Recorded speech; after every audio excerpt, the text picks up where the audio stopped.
अखड़ा पुस्तक एक अस्त्र ए जाति पाई ए समाज पाई एवं एक आधुनिक समाज तैयारी करिवार जो परिकल्पना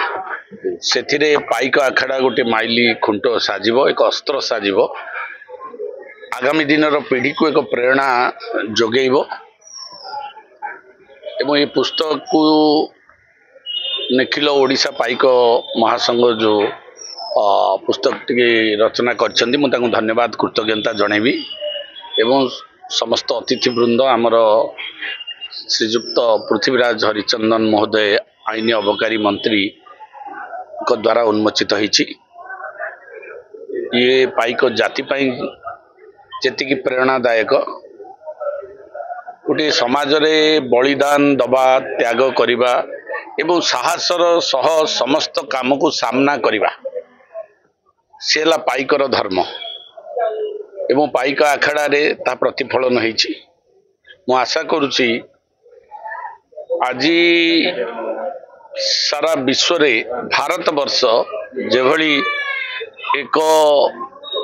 धर्म गुरु एवं आमर यशस्वी प्रधानमंत्री नरेंद्र मोदी जी जहाँ चाहूंती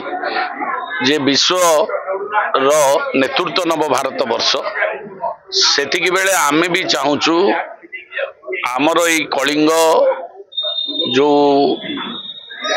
देश धन धान्य रे पूर्ण थिला जोठी पाइक मानकर विचारधारा रहीतिला से ओडिशा मध्य भारत वर्ष रे एक श्रेष्ठ स्थान रे पहुंचीबा पाई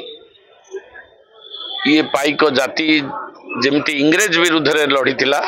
सेमती आउ थरे ये जाति व्यवस्थार परिवर्तन करिबा पाई ये जो सरकारी स्तर रे जो व्यवस्था रही एवं लोकमानक भितरे जो मानसिकता रही से मानसिकतार परिवर्तन एवं व्यवस्थार परिवर्तन रे ये जाति पुणी थरे आगो को आसीबो।